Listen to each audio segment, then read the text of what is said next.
Bismillahirrahmanirrahim. Assalamualaikum warahmatullahi wabarakatuh. Alhamdulillah, salatu wassalamu ala rasulillah wa ala alihi wa sahbihi wa mawalah. Bapak-bapak jamaah perwiritan RT 01 RW 016 yang dimuliakan Allah Subhanahu wa taala. Dalam sebuah hadis yang diriwayatkan oleh Imam Muslim dengan rawi A'la Umar ibn al-Khattab, hadis ini dikategorikan sebagai hadis ahad. Arti daripada hadis ahad itu adalah hadis yang hanya diriwayatkan oleh satu orang sahabat, maka disebut dengan hadis ahad. Hadis ini populer dengan istilah hadis tentang niat. Hadis ini berbunyi, innamal a'malu binniyat wa innamal likulli imri'in ma nawa. Faman kanat hijratuhu ila Allah wa rasulih fa hijratuhu ila Allah wa rasulih. Wa man kanat hijratuhu lid-dunya aw imra'atin yankihuha fa hijratuhu ila ma hajara ilaih. Artinya sesungguhnya setiap perbuatan itu Allah nilai tergantung bagaimana niatnya. Wa innama likulli imri'in ma nawa, dan setiap orang mendapatkan apa yang diniatkannya. Maka siapa yang niatnya hijrah karena Allah, maka dia akan mendapatkan hijrah itu. Tapi kalau hijrahnya karena wanita, maka dia akan mendapatkan wanita. Maka hadis ini sababul wurud, sebab turun hadis ini adalah karena waktu Nabi hijrah ke Madinah ada seorang laki-laki yang hijrah bukan karena agama, dan tetapi hijrah karena ada perempuan yang ikut hijrah bersama Nabi, dan dia pun ikut hijrah karena perempuan ini tadi. Dan Nabi tahu, maka Nabi sebut orang itu beramal tergantung niatnya. Maka hadis ini secara tak langsung dapat kita tarik kesimpulan bahwa amal kita tergantung daripada niat. Kalau niat kita sedekah, maka kita berniat sedekah, insya Allah pahala sedekah kita dapat. Tapi kalau niat kita memberi pertama itu untuk dipuji orang, maka kita mendapatkan pujian itu, tapi pahala kita tak dapat.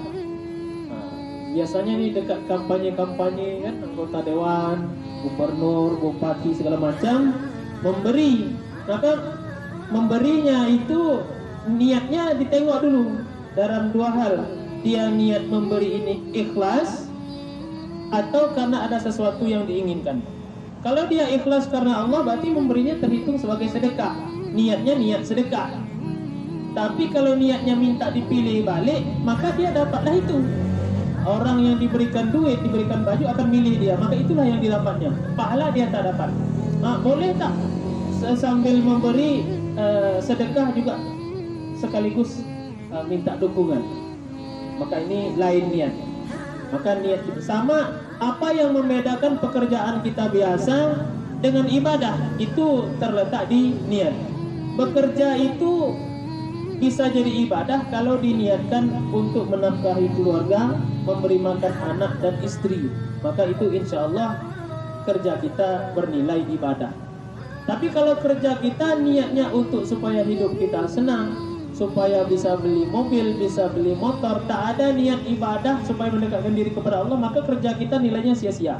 Sama halnya hidup kita orientasinya keuangan, macam non-muslim, orang Cina. Orang Cina bekerja tidak lain bukan untuk duit, maka nilai kerja kita dengan kerja orang Cina tak ada bedanya. Hari ini orang Islam membedakan orang Islam dengan orang non-muslim ada orientasi hidup. Orang Islam hidupnya kerjanya untuk ibadah, hidupnya pun untuk ibadah.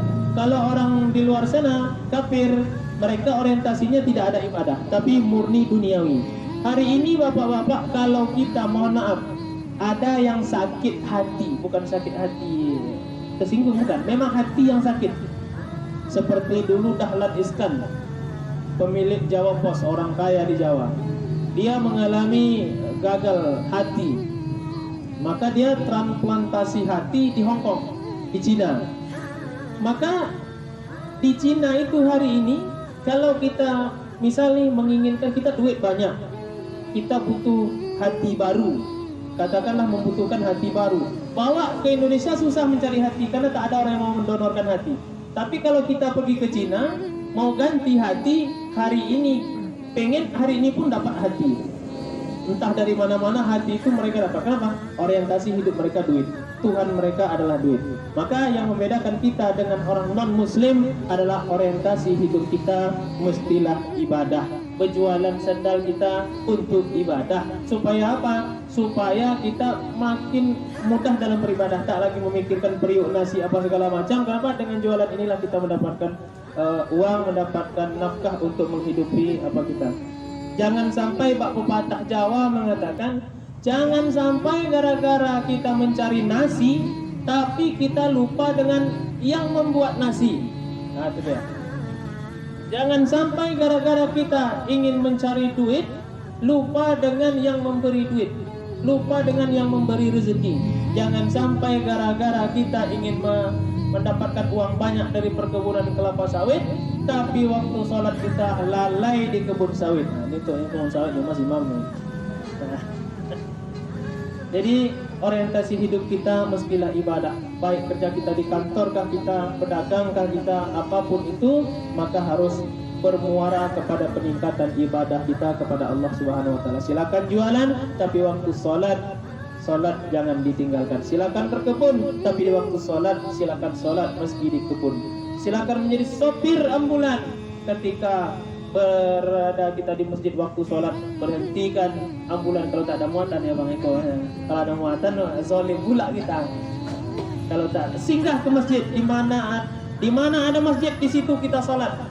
Prinsip hidup kita dimanapun kita usahakan untuk selalu berjamaah. Tapi kalau ada muatan lain cerita, itu ada yang lebih mustahak, lebih penting daripada kita melaksanakan sholat jamaah ini, mengantarkan orang sakit di laut. Inilah yang bisa saya sampaikan, mudah-mudahan bermanfaat. Tausiah singkat pada malam hari ini. Minallah musta'an wa ilaihi iqlan. Wassalamualaikum warahmatullahi wabarakatuh.